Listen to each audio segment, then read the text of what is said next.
নমস্কার বন্ধুরা, good morning. Welcome back to my channel. আশা করি তোমরা সকলে খুব ভালো আছো এবং সুস্থ আছো। আমিও কিন্তু অনেকটাই ভালো আছি। চলে আসলাম নতুন একটা ইন্টারেস্টিং ব্লগ ভিডিও নিয়ে।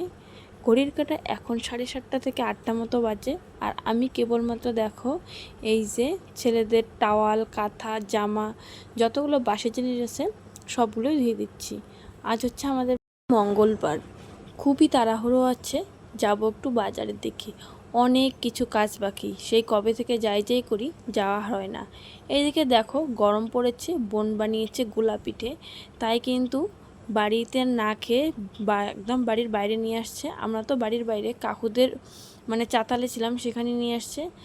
আমার ছেলেদেরকে নিয়েই কিন্তু এখন আমার যত সব ঝামেলা, মানে খেতে হয় তাও ও হয় কোলে থাকে, না হয় অন্য কারো কোলে থাকে। তো এখন আমার ছোটো ছেলে এতটাই দুষ্টু হয়েছে, আমার কোল ছাড়া কারো কোলে থাকে না, ওকে নিয়েই কিন্তু খাচ্ছি। এদিকে আমার মা, বোন সবাই আছে, আর একটা ঠাম্মি কিন্তু এখানে যে ধান শুকোতে দিয়েছিল। যাই হোক, এতটা গরম পড়েছে যে স্নান না করে আর থাকতে পারলাম না, তাই তাড়াহুড়ো করে কিন্তু স্নানটা করেই নিলাম। কিন্তু স্নান করেও আর লাভের লাভ কোনো কিছুই হলো না, এতটা গরম।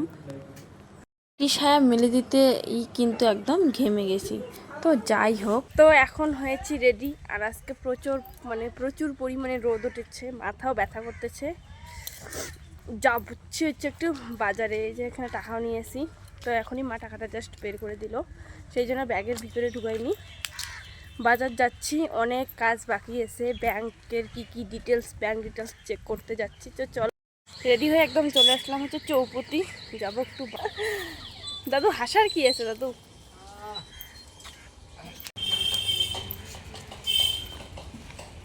বাজার যান, গরমে তো থাকা যায় না, মানুষ বাঁচবে না বেশি দিন। চলো তাহলে।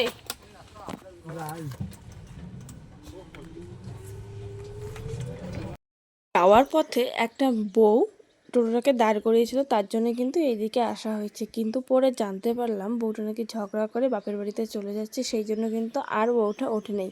কিন্তু বাড়ির তাদের বাড়ির পাশেই যে এরকম নদী, সেটা কিন্তু আমি জানি না। নদী আছে কিন্তু একটু দেরি করে, কিন্তু ওটাই যে লাস্ট বাড়ি। আর দেখো ঠিক কী অবস্থা এই নদীর পাড়ের দিকে, রাস্তা তো একদম ভেঙে গেছে, এদিকে একটু পাট চাষও হয়েছে। তারপর কিন্তু আমরা ওদেরকে ছেড়ে চলে আসি, কারণ ঝগড়া যেহেতু হয়েছে, না নেওয়াই ভালো। আর এই দিকে এই সময় রাস্তায় কিন্তু ধানের যে খড়গুলো আছে এগুলো শুকানো হয়।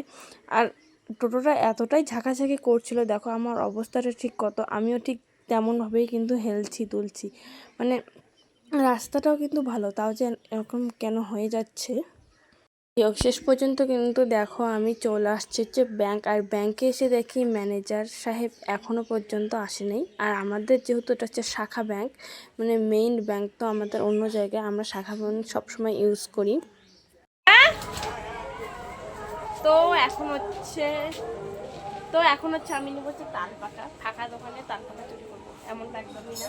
যার দোকান সে আমাকে অর্ডার দিয়েছে তাল পাকা নিবো। কেমন ক্যাম্বা হাওয়া করার জন্য এমন।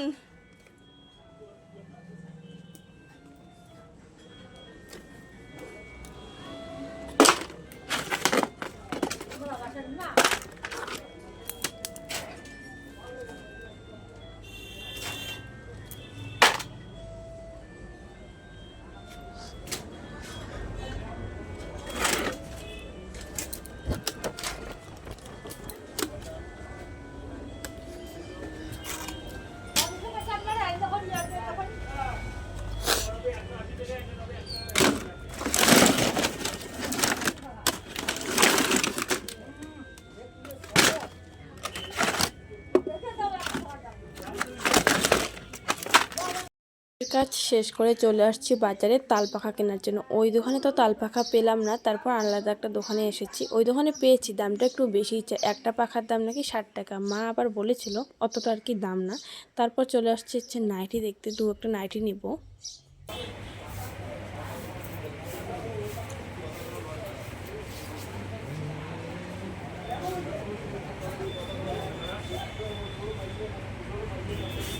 মানাই দিয়ে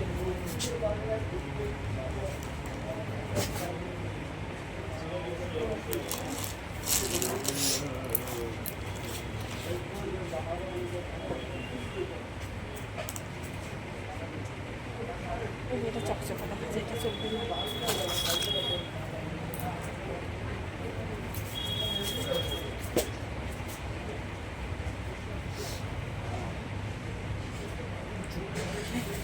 এটার দাম কত?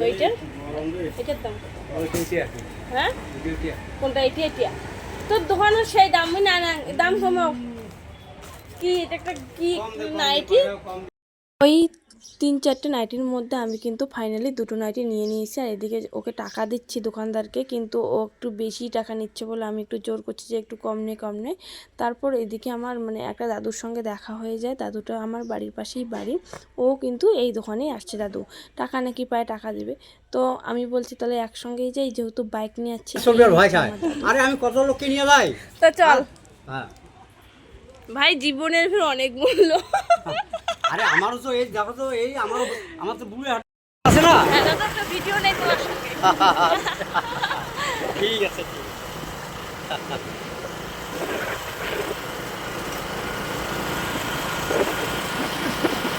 কারণ ওই একদিন ওই আমার একটা আসবে, আসো আসো। ওকে তো দেখিয়ে দিলাম। দাদুর সঙ্গে গল্প করতে করতে খুব তাড়াতাড়ি কিন্তু বাড়ি চলে আসছি। বাড়ি চলে এসে দেখো আমার বড় ছেলে কীভাবে আমার দিকে দেখতেছে, আর দু একটা রিলসও বানিয়ে নিলাম। এইদিকে দেখছি আমার ভাইও এসেছে, মানে আমার নিজের ভাই না, একটা কাকুর ছেলে আর কি এসেছে। ওর সঙ্গে একটু কথা কিন্তু খাওয়া দাওয়া করে অনেকটাই রেস্ট নিয়েছি। আর এদিকে চলে আসছি একটু মানে কাকুদের বাড়ির চাতালে বললো, আর মানে বাইরেই বলো। এইখানে হচ্ছে আম মাখা করেছি। আম মাখা খেতে তো ভীষণ ভালো লাগে, বিশেষ করে পাকা আম, একটুও টক হয় না। এদিকে দেখো ওই যে বোনটা, ও নাকি আম খায় না, কী অবস্থা। আর আমি আম খেতে খেতে ওকে বলছি তুই কী রে এইরকম মানুষ কেন, কে আবার আম খায় না। ওইদিকে দেখো পিছনে দুলছে হচ্ছে দোলনা। যেহেতু প্রচণ্ড পরিমাণে গরম পড়েছে, দোলনায় কিন্তু ওইখানে মানে ছেলেরা আছে, ওদেরকে বারবার দোলানো হচ্ছে। আর এখানে আম মাখা খাচ্ছি আমরা। আর আমার মা দেখো আমকে মুখের কি এক্সপ্রেশনটাই নিয়ে দিচ্ছে। মানে মা একটুও টক পছন্দ করে না, কিন্তু আমাদের আমটা টক মিষ্টি একটু। এই হচ্ছে আমাদের আম। তারপর চলে আসলাম বাড়িতে এসে দেখি ছেলেদের মানে দুধ খাওয়ার যে জলটা ওটা শেষ হয়ে গেছে, সেই জন্য ভাবছি জল গরম করবো। কিন্তু ঘরেই জল ছিল, সেই জলটাই এই যে বসিয়ে দিলাম। ইলেকট্রিক গিটার মানে কেটলি তো খুব তাড়াতাড়ি হয়ে যায়। বসিয়ে দিয়ে এই যে বোতলগুলো ধুয়ে নিচ্ছি। দুপুরবেলা না, একটু আগে দুধ খাইয়েছিল, এখন তো সন্ধ্যা হয়ে গেছে। সেই বোতলগুলো কিন্তু ধুয়ে নেয়নি, আর না ধুলে একটা গন্ধ করে। তো এমনিতেই ভালো করে ধুয়ে রাখছি, তারপর যখন আর কি কলপারে যাব তখন একদম ভালো করে ধুয়ে আনবো। আর কোনো দিন করে তো আমি গরম জলেও সেদ্ধ করি নেই, কারণ জীবাণু থাকে, সেদ্ধ করা উচিত।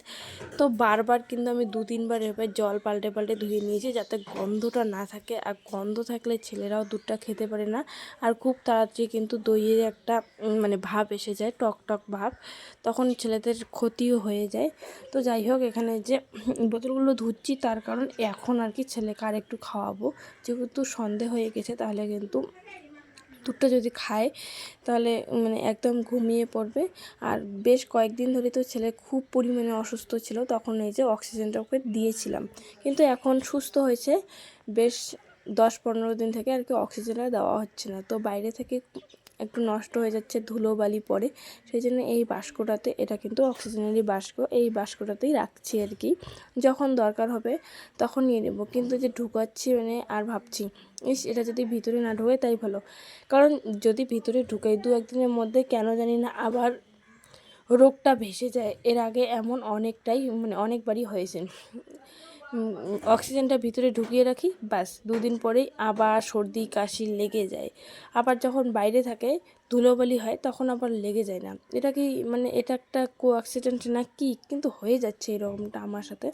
যাই হোক, তোমাদের সঙ্গে কথা বলতে বলতে কিন্তু এই কথাটাও তোমাদের সঙ্গে শেয়ার করে দিলাম, কারণ এরকমটা হচ্ছে বলেই কিন্তু বলছি, তোমরা আবার এটাকে নাটক ভেবো না, কারণ এমনটাই হচ্ছে। আর এখানে আমি অক্সিজেনটা রেখে দিলাম। বোনরা গিয়েছিল হচ্ছে একটা জেঠুদের বাড়িতে পুজোয়, সেখানে যে খিচুড়ি, ঘন্ট, লুচি, সুজি, পায়েস, ফল, অনেক রকমের প্রসাদ নিয়ে এসেছিলো। তো দুপুরবেলা খাওয়া দাওয়া করেছি, রাত্রিবেলা রান্না হয়নি। এই প্রসাদটুকুই কিন্তু মানে বাড়িতে আমরা 4 জন ছিলাম, বাবা, মা, আমার আর এক বোন মানে ছোটো বোন আর আমি, সবাই মিলে ভাগ করে খেয়ে নিচ্ছি। তো প্রসাদটা তো ভীষণ খেতে সুন্দর হয়েছে, মনে হচ্ছে মনসা পুজো মানে করেছে, ওদের বাড়িতে মনসা ঠাকুরই আসছে, তো সঠিকটা বলতে পারলাম না। খেতে ভীষণ টেস্টি হয়েছিল। আমি কিন্তু খিচুড়ি পছন্দ করি না, কিন্তু মোটামুটি খেয়েছি।